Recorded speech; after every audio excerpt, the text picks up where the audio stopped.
Jumpa lagi ya Mok, bersama Cocot Beda lagi dan cerita baru lagi tentang preman belajar pensiun. Saat di akhir hayatnya ia diberi kesempatan untuk bertobat. Langsung saja kaki sakit digigit semut dan cerat cerit cerut. Debat kali ini diawali dengan hujan yang lebat di daerah kawasan hiburan klub malam. Terlihat beberapa orang yang sedang berjalan di tengah hujan yang deras itu. Mereka menggunakan setelan hitam yang kalian para penonton pasti tidak asing dengan setelan hitam itu. Mereka adalah gangster, mereka adalah para gangster, dan yang di tengah adalah ketua gangster tersebut, namanya Jung Seok Yung. Kita panggil saja ia Jung. Jung berkata, "Apa kau yakin semua ini adalah ulah Westgate Dogmat?" Lalu bawahannya pun menjawab, "Iya, Jung Nim, 5 orang sudah masuk rumah sakit." Lalu Jung emosi berkata, "Bajingan sombong, dia akhirnya mulai menggila setelah aku melunak padanya. Kita harus segera membantai mereka, ayo."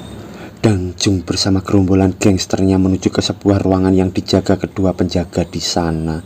Para penjaga marah berkata, "Siapa kalian?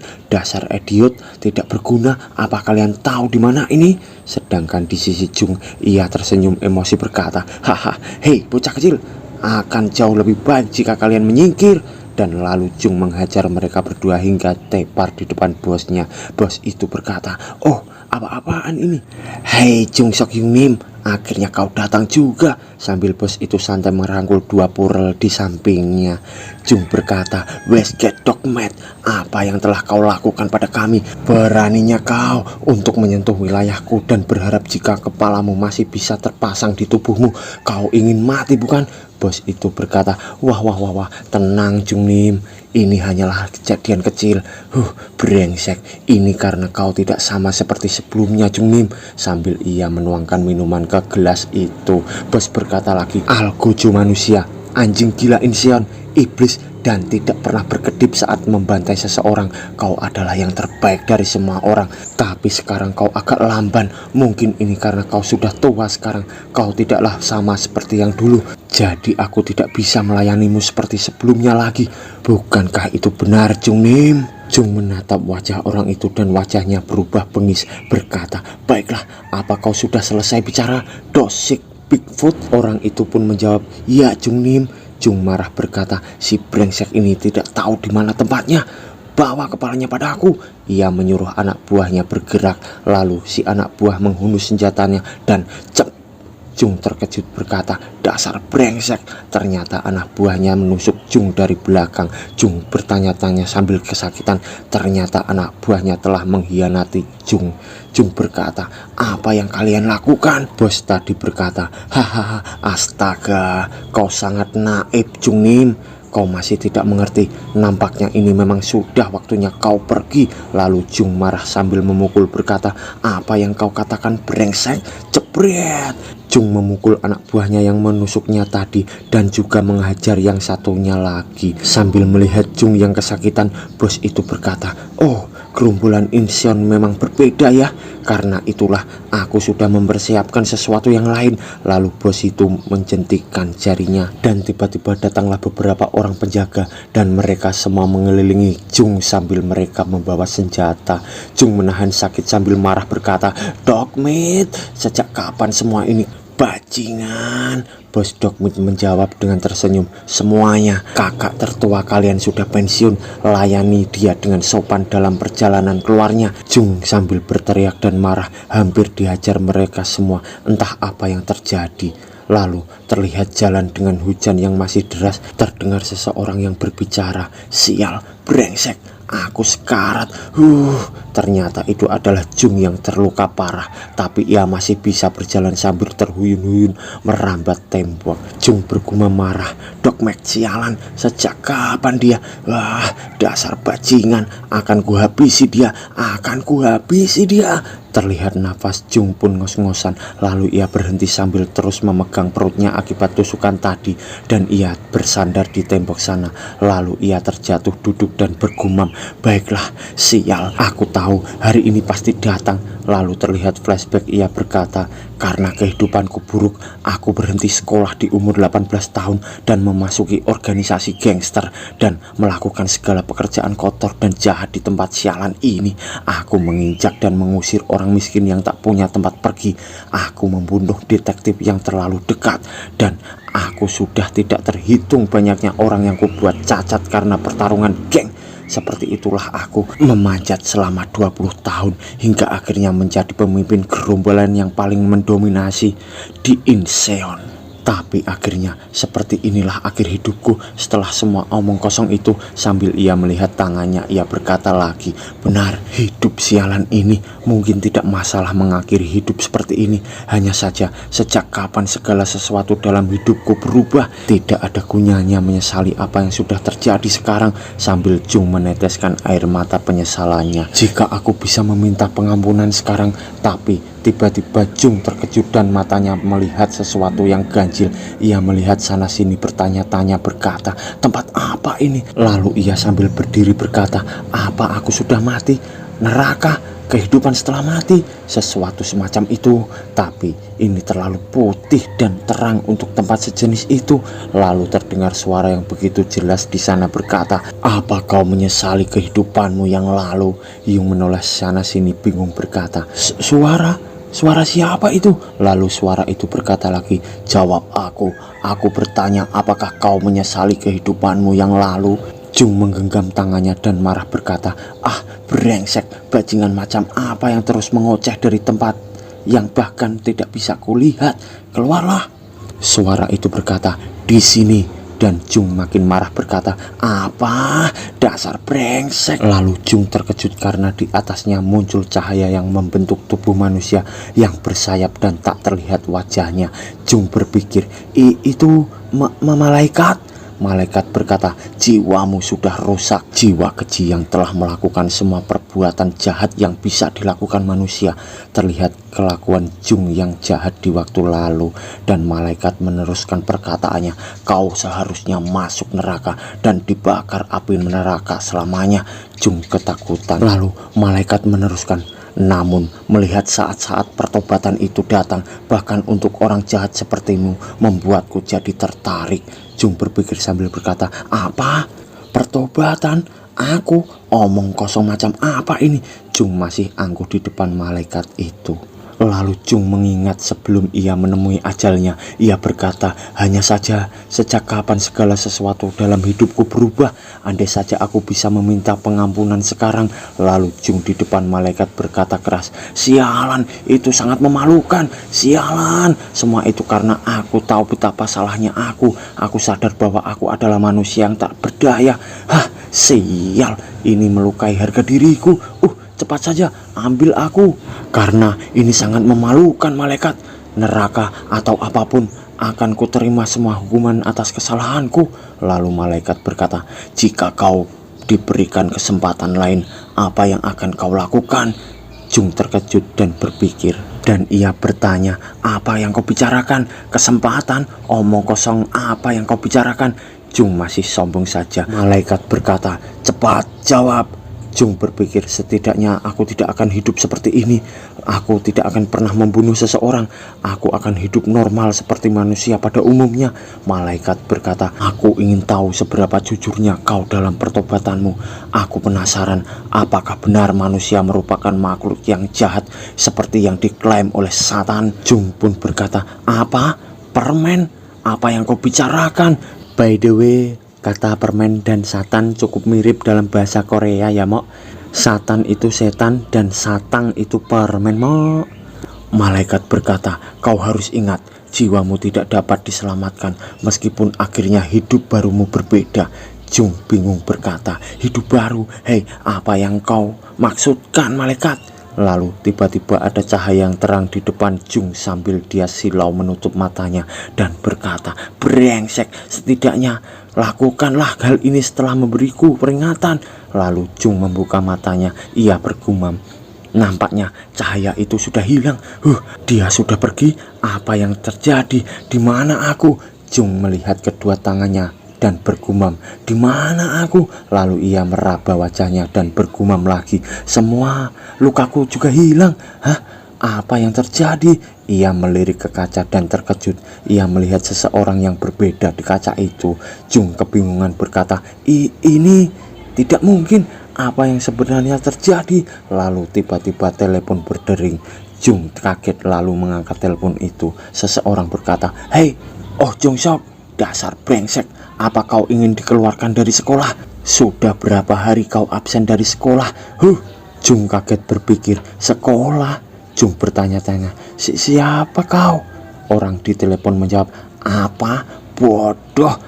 Apa sudah segitu banyaknya kau ketinggalan sekolah hingga kau melupakan suara gurumu? Apa yang harus kulakukan padamu?" Jung berkata, "Guru? Mungkinkah ini Pak Kim Panseon guruku?" Telepon itu berkata, "Memangnya siapa lagi? Ayahmu. Segera bawa pantatmu itu ke sekolah. Dasar bajingan, datanglah sekarang." Lalu Jung segera menutup telepon itu. Jung bergumam, "Masa mudaku, penampilan ini, guru sekolah yang mengetahui namaku, rumah yang ada dalam ingatanku, dan tanggal ini juga. Tentu saja." Lalu Jung mengingat kata malaikat, "Untuk lebih pasti, jika kau diberikan kesempatan lain, apa yang akan kau lakukan?" Lalu Jung menjewer pipinya seakan ia merasa ini semuanya adalah mimpi. Dan Jung meneteskan air mata dan menangis jadi-jadinya. Karena gembira ia berkata, "Aku kembali ke 23 tahun yang lalu sebelum aku keluar dari sekolah. Terima kasih malaikat. Aku benar-benar akan mencoba untuk menjadi manusia yang layak kali ini. Meskipun butuh waktu untuk mempercayai ini, tapi ini pastilah kesempatan kedua." Lalu ia mengingat lagi kata-kata dari malaikat, "Kau harus ingat, jiwamu tidak dapat diselamatkan meskipun akhir hidup barumu berbeda." Dan lalu Jung terlihat sedang memakai seragam sekolahnya dan mengambil tasnya juga. Ia bergumam, "Setelah beberapa saat, aku baru bisa memahami kata-kata terakhir malaikat itu. Baiklah, ayo pergi." Terlihat Jung yang tampak keren di sana dengan pakaian sekolahnya itu. Ia menatap langit berkata, "Tapi itu tidak masalah. Kesempatan lain. Tidak ada yang lebih penting daripada bisa memperbaiki kesalahan masa laluku." Lalu ia berjalan lewat gang menuju ke sekolahan. Dan ia masih berpikir, "Itu benar, kali ini aku benar-benar akan pergi sekolah dan tidak akan bersikap seperti seorang preman lagi, menjalani kehidupan yang layak." Lalu ia memandangi jalan di sana dan berkata, Sudah beberapa lama sejak aku berjalan di sini." Lalu terdengar seseorang memanggilnya, "Hei, Oh Jong Sok, mau kemana kau?" Lalu Jung menoleh dan berpikir, "Oh, bajingan itu, preman kota, Kim Sok Yung." Di sana Kim berkata, "Hei, kenapa kau pergi sekolah di waktu makan siang?" Jung merem membayangkan, "Benar, aku bergaul bersama mereka dulunya. Kami merampas uang dari anak-anak yang lewat dan pergi bermain biliar. Bagaimanapun juga rasanya sudah lama aku tidak bertemu dengan preman sepertinya." Jung berkata menyapa mereka, Kim Seok Yoon, lama tak bertemu." Dan mereka berdua langsung terdiam karena di Korea memanggil nama langsung tanpa diberikan akhiran nim atau apalah itu di Korea terkesan merendahkan orang lain dan tidak sopan karena umur Jung lebih muda dari si Kim. Kim berkata, "Apa? Kim Seok Yoon? Beraninya bajingan ini bicara tidak sopan pada seniornya." Jung lalu berpikir, "Apa? Kenapa mereka membuat wajah seperti itu? Aduh, oh benar, aku 18 tahun sekarang." Kim marah berkata, "Oh Jong Sok Yung, bajingan kau." Jung berkata, Apa? Karena aku tidak bicara sopan padamu. Maafkan aku." "Oke, aku membuat kesalahan karena ini sudah terlalu lama." Kim berkata, "Bajingan kau, apa kau mau mati? Aku berencana untuk mengenalkanmu pada Yung Nim karena kupikir kau itu cukup layak, tapi beraninya kau." Yung terkejut berpikir, "Yung Nim? Benar, orang ini punya koneksi pada gangster dan karena dialah semua ini terjadi kan?" "Ya, itu benar. Kenapa aku baru mengingatnya sekarang? 23 tahun yang lalu, tepatnya hari ini, orang yang memasukkanku ke dalam kehidupan gangster dan memperkenalkanku pada organisasi adalah Kim Sok Yoon, bajingan ini." Jung emosi berpikir, Dia orang pertama yang mengacaukan hidupku. Dan Kim berkata, bajingan sialan, dasar brengsek. Apa Yung Nimu ini terlihat seperti seekor anjing hanya karena aku sudah memperlakukanmu dengan baik akhir-akhir ini. Apa kau mau diberi pelajaran? Di sana Jung malah berkata, diam. Lalu Kim kaget berkata, apa? Dan Jung tiba-tiba mencengkeram mulut Kim dan berkata, ku bilang diam, bajingan sialan. Sambil Kim kesakitan, ia berpikir, bajingan ini kenapa dia begitu kuat? Lalu temannya Kim mendekat menyerang berkata, babi sialan, apa kau ingin dihajar? Lepaskan dia. Dan Jung melirik orang itu, lalu tangannya terlihat bergerak dan ternyata tangan Jung menangkis serangan teman Kim tadi itu. Sampai orang itu kaget karena serangan itu dapat ditangkis Jung. Jung berkata, apa kau baru saja memukulku? Lalu kepalan tangan Jung melesat dan berkata, kaulah orang yang ingin dihajar bukan? Dan jebret, pukulan telak mengenai wajah teman Kim itu sampai jatuh ke tanah. Jung berkata, bajingan yang bahkan namanya tidak kuingat, jangan ikut campur. Dan terlihat Kim kesakitan karena cengkeraman tangan Hyung tadi. Lalu Kim pun menyerang Jung, tapi Jung dapat dengan cepat kakinya melayang ke muka Kim itu dan jebret. Lalu kaki Jung menginjak tubuh Kim dengan keras. Jung berkata, apa? Katakan sekali lagi, brengsek. Jung lagi-lagi membayangkan Kim Seok Hyun. Andai saja orang ini tidak membujukku masuk ke sana, maka aku mungkin tidak akan menjalani hidup yang menyebalkan. Dan pada akhirnya hidupku benar-benar hancur hanya karena pecundang seperti ini. Kim kesakitan berkata, apa yang salah padamu hari ini? Apa kau sudah gila? Jung marah ingin memukul Kim lagi dan berkata, jika bukan karena bajingan ini, sambil mengarahkan pukulan ke arah muka Kim. Lalu Jung mengingat perkataan malaikat, jika kau diberikan kesempatan lagi, apa yang akan kau lakukan? Jung pun terdiam dan gak jadi memukul si Kim. Jung sambil menginjak dada Kim, Jung berkata, hei Kim Seok Hyun, berhentilah jadi penakut bodoh.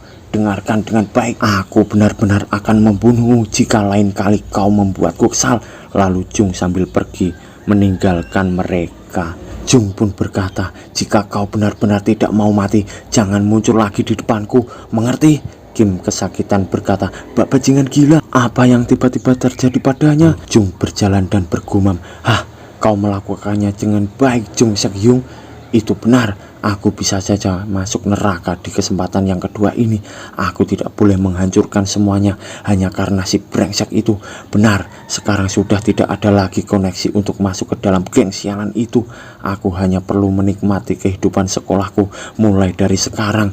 Lalu di sana terlihat jendela ruangan guru dan di dalamnya terlihat guru berkata, drop out. Dan di sana ternyata ada si Jung dan ia terkejut mendengar itu.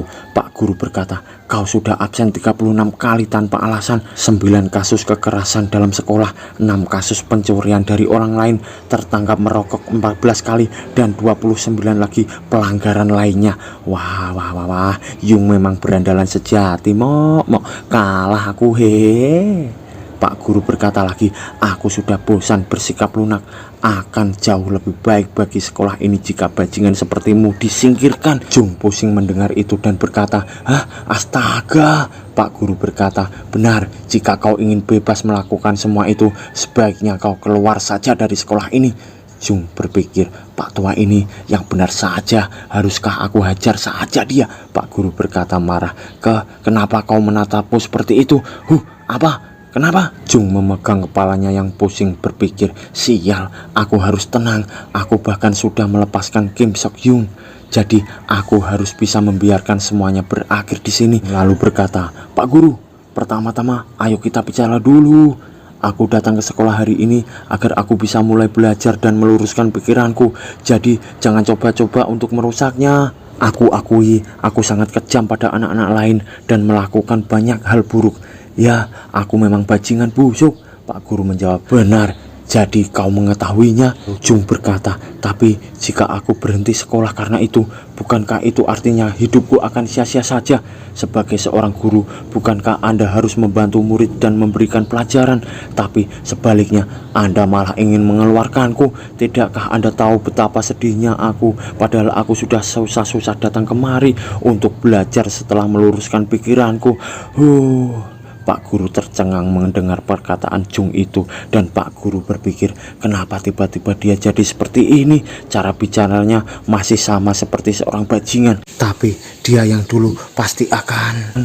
Terlihat Pak Guru membayangkan Hyung yang biasanya marah sambil berkata, baiklah sialan, aku tidak mau tetap berada di sekolah sialan seperti ini lagi. Terlihat Jung biasanya melempar meja guru dan memberantakannya sambil marah. Pak Guru berpikir, aku terlalu meremehkannya, biar kulihat saja nanti aku bisa membantu permasalahan terbesar sekolah, murid-murid tanpa adanya kekerasan. Itu juga akan sedikit membantu dalam karir mengajarku. Lalu Pak Guru berkata, apa kau benar-benar akan menghabiskan waktu sekolahmu dengan benar?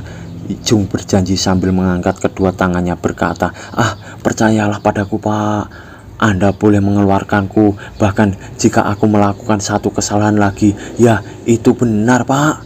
Pak Guru berkata, oke baiklah, aku akan mempercayaimu kali ini. Jung berpikir, akhirnya masalah sialan ini selesai juga. Lalu terlihat kelas di sana ada dua orang pelajar berkata, hei, apa kau sudah melihat majalah Playboy bulanan?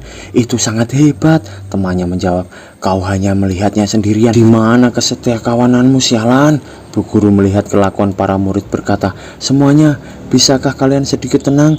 Kita sedang belajar. Lalu dari pintu terlihat kaki membuka pintu itu. Srek, para murid terkejut semua dan melihat ke arah pintu itu. Ternyata itu adalah si Jung, dan dia berkata, 2, 4, apa ini tempat yang benar? Aku tidak ingat karena sudah begitu lama.